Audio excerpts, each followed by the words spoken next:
मेरे पति है ना 2 साल से वो कोमा में है, उनका ब्रेन डैमेज हो चुका है। पहले तो वो डिप्रेशन में चले गए थे, तो बहुत इलाज कराया, क्योंकि बीमारी को लेकर ही खुद ही बोलते रहते थे कि मेरे को कोई बीमारी लग गई है, कुछ हो गया है, मेरी बीमारी का कोई इलाज नहीं है। फिर धीरे धीरे बहुत इलाज कराते, पैसा भी बहुत लगा दिया हमने, पीजीआई डीएमसी कोई ऐसी कोई हॉस्पिटल हमने छोड़ा नहीं है कि जहाँ इनका इलाज नहीं कराया। फिर भी ये ठीक नहीं हुए, इनमें ये डिप्रेशन भी चल गया, इनका दिमाग भी डैमेज हो चुका है।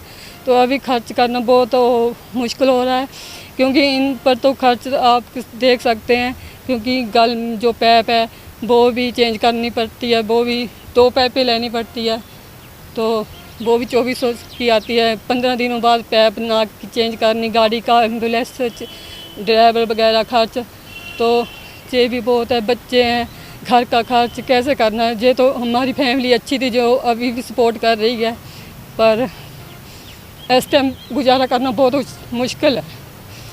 तो सरकार की तरफ से आपको कोई मदद मिली? नहीं, सरकार की तरफ से अभी तक तो कोई मदद नहीं मिली। इस महीने 2000 पेंशन लगी है इनको, तो उससे भी क्या बनता है, आप सोच सकते हैं।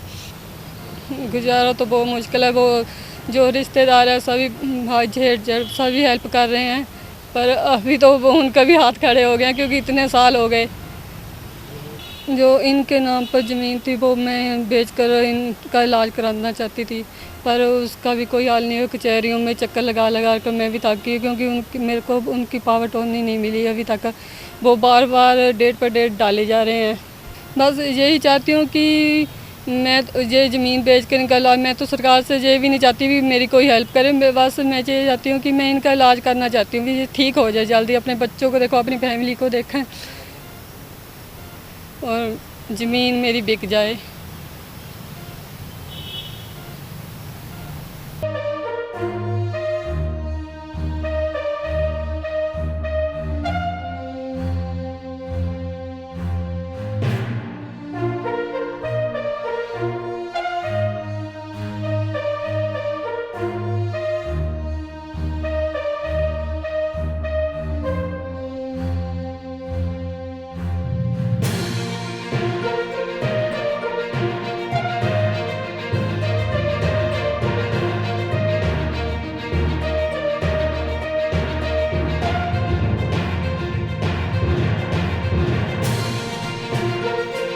देखो जी, 2 साल लगभग हो चले जी।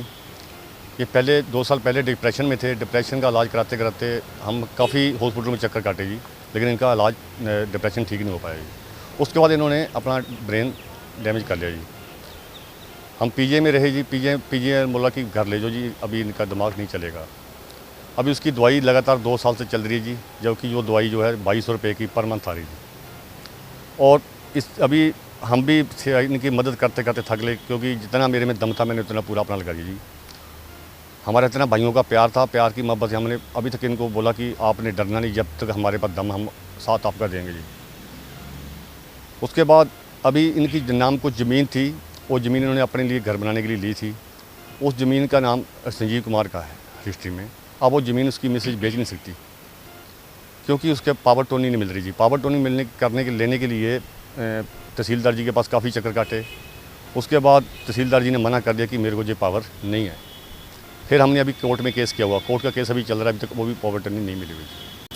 तो इनका लिए खर्च करना बहुत मुश्किल है, जबकि इनके लिए बच्चे भी छोटे हैं। उसके बाद बच्चे की जो बाजू टूट गई है उसको भी पैसा लगा जी, लेकिन अभी इनका घर का खर्चा करना बहुत मुश्किल हो रहा है जी। गवर्नमेंट की तरफ से इनको जो मदद मिली है, जो बिल थे, हमने पीजीआई के बिल दिए थे लगभग 60,000 के राम कुमार जी के पास, तो उन्होंने हमारे को 15,000 रुपया चेक दिया जी। उसके बाद हमने 1.5 लाख के बिल दे रखे हैं सत्ती जी के पास, अभी उसका कोई हमारे को अभी तक नहीं आया। और लगभग उसको 1.5 साल हो गया जी बिल दिए हुए, उसका भी कोई पैसा नहीं मिला जी। पेंशन इनको सहारा से 2,000 रुपये की लगी है जी। तो सरकार से क्या मांग रही है? सहारा से हम ये कह रहे हैं, हम सरकार के साथ है जी। जो सरकार हम इनके घर की स्थिति को देखते हुए इनको मदद ज़्यादा से ज़्यादा मदद मिलनी चाहिए जी। या तो रखे साया अभिमान, पिया तो बीती यादों से नाता सहेजना सीखा। हाथ थाम कर जिनके चलना सीखा, गिरने लगती जब तो उनसे संभलना सीखा। पिया तोरा कैसा अभिमान, उनकी डांट से खुद को तराशना सीखा। पिया तोरा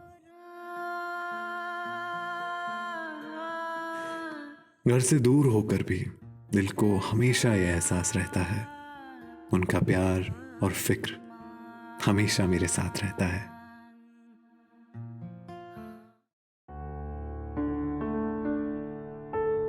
भूषण ज्वेलर्स, अनमोल रिश्तों के लिए।